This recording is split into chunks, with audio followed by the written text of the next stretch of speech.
चुनाव के नतीजे आते हैं और अचानक एक ऐसा बयान सामने आता है जो सबको हैरान कर देता है। हार का सामना, लेकिन हार मानने से साफ इनकार। आज के इस विश्लेषण में हम इसी अभूतपूर्व राजनीतिक गतिरोध को डीकोड करने वाले हैं। आखिर राजनीतिक बयानबाजी और संवैधानिक नियमों के बीच जब सीधी टक्कर होती है तो क्या होता है, आइए समझते हैं। अब जरा मुख्यमंत्री ममता बनर्जी के इस विस्फोटक बयान पर गौर कीजिए। मेरे इस्तीफे का सवाल ही नहीं उठता। उन्होंने सीधा आरोप लगाया है कि ये जनादेश नहीं बल्कि साजिश है। चुनाव आयोग और केंद्रीय एजेंसियों पर चुनाव चुराने का आरोप। देखिए, ये कोई आम प्रतिक्रिया नहीं है।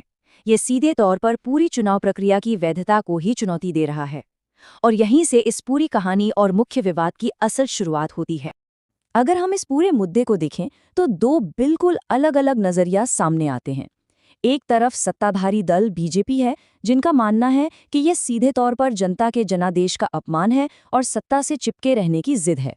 वहीं दूसरी तरफ विपक्ष इसे एक ऐसी व्यवस्था के खिलाफ जायज विरोध बता रहा है जिसे वो पक्षपाती मानते हैं। मतलब एक क्लासिक राजनीतिक टकराव। चलिए पहले बीजेपी के तर्क को गहराई से समझते हैं। बीजेपी सांसद लॉकेट चैटर्जी का ये बयान देखिए। उनका साफ कहना है कि मुख्यमंत्री अब भूतपूर्व हो चुकी हैं और जवाबदेही तय होनी चाहिए। इसी तरह वरिष्ठ नेता दिलीप घोष ने भी तीखी प्रतिक्रिया दी कि जनादेश कोई पैतृक संपत्ति तो है नहीं कि आप अपनी मर्जी चलाएं। सीधे शब्दों में कहें तो बीजेपी का संदेश एकदम साफ है कि जनता का फैसला सर्वोपरि है और उसे स्वीकार करना ही होगा। इसी कड़ी में केंद्रीय मंत्री धर्मेंद्र प्रधान एक बहुत ही गंभीर मुद्दा उठाते हैं। उनका तर्क है कि अगर चुनाव परिणामों को इस तरह नकारा जाता है तो सिर्फ जनादेश का अपमान नहीं हो रहा है, बल्कि चुनाव आयोग और सुरक्षा बलों जैसी उन अहम संस्थाओं पर लोगों का भरोसा तोड़ा जा रहा है जो स्वतंत्र और निष्पक्ष चुनाव की नींव हैं। उनके मुताबिक सत्ता कोई अधिकार नहीं बल्कि एक जिम्मेदारी है। लेकिन अब तस्वीर का दूसरा पहलू भी देखना जरूरी है। विपक्ष इस मुद्दे को कैसे प्रस्तुत कर रहा है। शिवसेना यूबीटी के सांसद संजय राउत इस इस्तीफा न देने के फैसले का पूरा बचाव करते हैं। वो इसे कोई जिद नहीं बल्कि एक आंदोलन का हिस्सा मानते हैं। उनका तर्क है कि ममता बनर्जी हमेशा से एक आंदोलनकारी रही हैं और वो एक ऐसे चुनाव आयोग के खिलाफ लड़ रही हैं जिसे वो इस पूरी प्रक्रिया का विलन बता रहे हैं। ये एक काफी आक्रामक बचाव है। आरजेडी सांसद मनोज झा तो एक कदम और आगे जाते हैं और एक दिलचस्प काउंटर नैरेटिव पेश करते हैं। उनका कहना है कि मुख्यमंत्री के शब्दों को गलत तरीके से पेश किया जा रहा है। उनके अनुसार ये चुनाव एक समान मैदान पर लड़ा ही नहीं गया। मुकाबला सिर्फ एक राजनीतिक पार्टी से नहीं बल्कि केंद्रीय एजेंसियों से भी था। इसलिए विपक्ष की नज़र में इस्तीफे से इनकार करना कोई संवैधानिक उल्लंघन नहीं है बल्कि सिस्टम के खिलाफ एक कड़ा विरोध है। इन तीखे राजनीतिक बयानों के बीच कुछ तकनीकी बचाव भी पेश किए गए हैं। टीएमसी नेता कल्याण बनर्जी का कहना है कि भाई पिछले 3 महीनों से राज्य में आदर्श आचार संहिता लागू थी। सरकार तो चुनाव आयोग के निर्देश पर मुख्य सचिव चला रहे थे, तो जब वो सीएम के तौर पर काम ही नहीं कर रही थी तो इस्तीफे का सवाल कहां से आ गया। इसके साथ ही सीपीआई का मानना है कि ये विशुद्ध रूप से एक राजनीतिक लड़ाई है, हार मानने से इनकार करने का एक राजनीतिक तरीका। संवैधानिक वास्तविकता। जब बयानबाजी का सामना कानून से होता है तो चलिए अब राजनीति से थोड़ा हटकर इस बात पर गौर करते हैं कि हमारा संविधान आखिर इस स्थिति को कैसे देखता है। जेएनयू के विशेषज्ञ डॉक्टर सुधीर के सुतार इस स्थिति के कानूनी आधार को बहुत ही शानदार तरीके से समझाते हैं।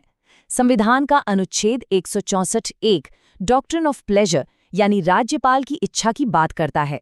लेकिन ध्यान दीजिए, ये इच्छा राज्यपाल की कोई व्यक्तिगत पसंद बिल्कुल नहीं है। ये पूरी तरह से विधानसभा में निर्वाचित विधायकों के बहुमत पर निर्भर करती है।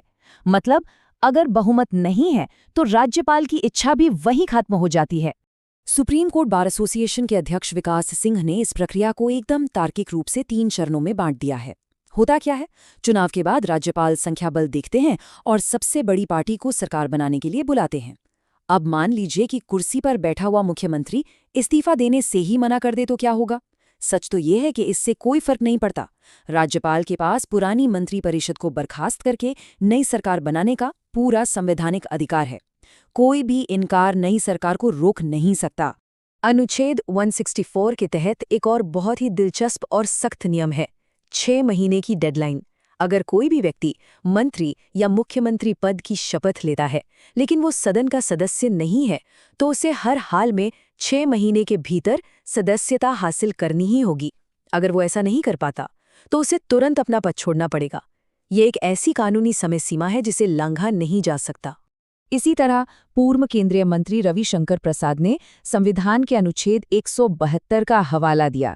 ये अनुच्छेद राज्य विधानसभा के कार्यकाल को बिल्कुल 5 वर्ष तक सीमित कर देता है।